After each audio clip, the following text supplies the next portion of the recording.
Rain and the wind still around tonight, but the frost is just around the corner before a warmer weekend. We'll pack it all in for you coming up.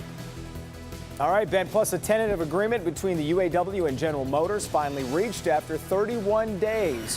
What will happen tomorrow to decide whether the deal will go to union members for a vote? Live from downtown Detroit, home of WDIV and Click on Detroit, Local 4 News at 11 starts now. And we'll start there at 11 with those auto workers hoping to get back to work soon after the UAW and GM reached that tentative agreement. Any ratification begins with what happens tomorrow morning. Mara McDonald live in Warren tonight. So, Mara, what's next? Well, Kimberly, here's what happens in the morning. The UAW's GM National Council will meet at the RenCen, take a vote, take a look at this and see if this is something that they think needs to go to the locals for ratification. A cold, blustery night on the picket line at GM's Tech Center. Yes, even though there's a tentative agreement, workers are still walking the line. Business editor Rod Maloney says those close to the bargaining process are so tight-lipped, you need a crowbar to pry any info out. That said, here's what's confirmed. A $9,000 signing bonus, a 3 to 4% raise. It maintains current health care, has a streamlined path for temporary workers. Detroit Hamtramck Assembly will remain open. Warren Transmission is still scheduled for closure. I'm glad for the young employees, they can get seniority one day instead of taking years and years to get it. I'm optimistic. We have to stay optimistic. Hopefully we get what we want out of this agreement, and if not, we're willing to stick it out until we get what we want. Before the UAW locals get to see it and vote on it, the tentative agreement goes in front of UAW's GM National Council in Detroit in the morning. That's where the decision to move forward will be made. The UAW went into this bargaining process under the heavy cloud of a federal corruption probe. Its rank and file are expecting something worth voting for after the longest strike since the 70s. I believe in our union. I believe in America. I believe in all the good things that we have coming. Back here live, senior UAW workers say the length of this strike does not surprise them. They just hope that it was worth it. We're live in Warren tonight. I'm Mara McDonald, Local 4. We'll see what happens tomorrow. Okay, Mara. Breaking news just in from Detroit's News Center neighborhood, where a man riding his motorcycle has been hit and killed. Tim Pamplin is on the scene with a night cam. Tim. Detroit Police Fatal Squad just arriving on the scene. You can see there the motorcycle ripped into 3 separate parts. Neighbors saying going at speeds of about 100 miles an hour up 3rd Avenue here near the Fisher Theatre. Blew through a stop sign, crashing into that silver minivan. Neighbors came rushing to see what they could do to try and offer some help. There was nothing they could do. This man died on impact. That is the scene right now with the night cam in the news center. Tim Pamplin, Local 4. Okay, Tim. Hundreds gathered tonight in Clawson for a discussion about the future of the school district there. For parents, it was the first time they could ask questions since learning earlier this month the district was considering merging with another district. Coco McAvoy was at tonight's meeting.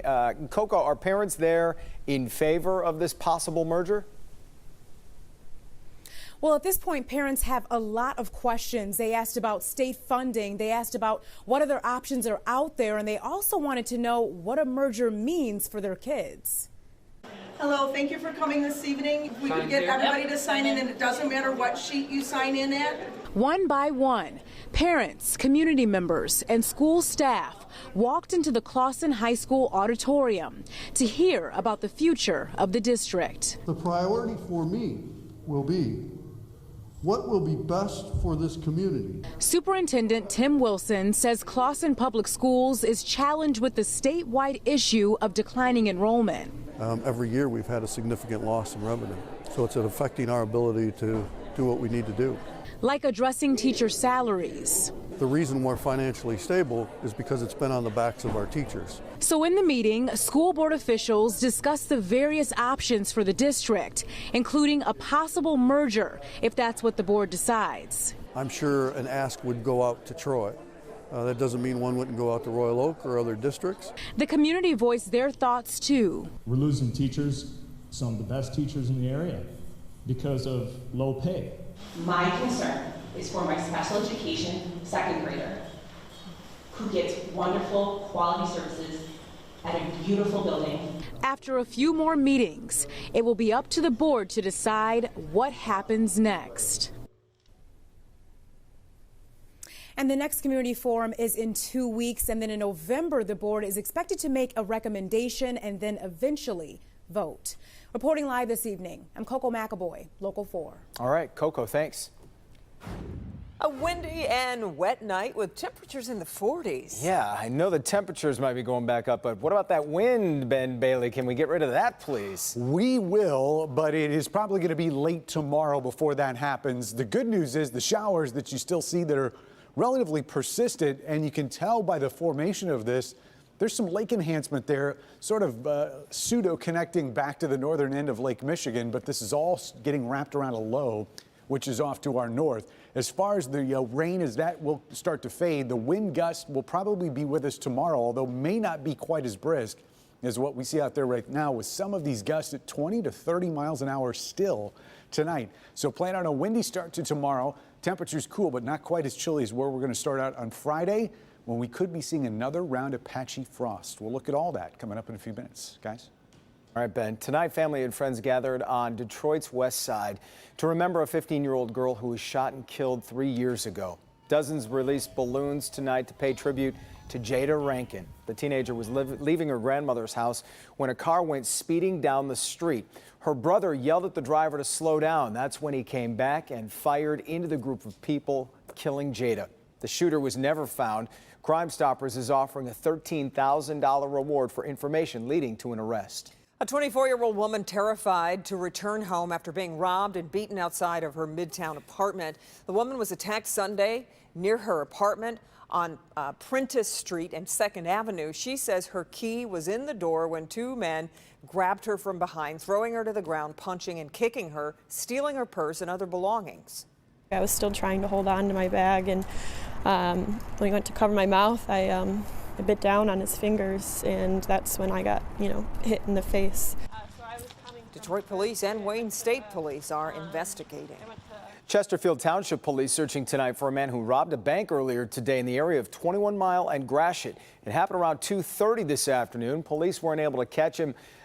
He escaped with an unknown amount of cash. Chesterfield Township Police also investigating a previous bank robbery earlier this month. Former Macomb County Clerk Karen Spranger is going to trial. Spranger is accused of stealing more than $1,500 from an elderly woman while acting as her caretaker. Spranger was removed as clerk last year when a judge determined she lied about her residency on election documents. Her trial is scheduled to start March 31st. Well, we're just a little more than a month away now from America's Thanksgiving Parade, presented by Art Van. Today, the company unveiling its newest Christmas Under the Sea float, which will be making its way down Woodward Avenue. The new float features seahorse reindeer and a giant whale that will soar nearly 30 feet into the air. And as always, you can catch America's Thanksgiving Parade right here on Local 4, November 28th. Exciting. Still ahead, a robber uses a forklift to crash his way inside a business. But it's what he did once he was inside that business that's getting him a lot of attention. Democrats storm out of a meeting with President Trump after claiming he had a meltdown. New tonight, how the White House is responding. But first, a Metro Detroit man targeted by a carjacker while filling his gas tank. That's next. Financial fitness for couples, the do's and don'ts that could not only break the bank, but also your relationship. How to avoid any problems. Help me, Hank, tomorrow starting at 6 a.m. Tomorrow at 5. Sometimes you're in a rush and a quick spritz of dry shampoo is just so quick and convenient. When there's an off day, it helps to just keep things fresh. But watch out, there's a warning you need to see. Whatever your hair issues are, you need to think about why they're happening. See the right way and the wrong way to use dry shampoo. And find out what it could be doing to your hair without you realizing it. Tomorrow on Local 4 News at 5.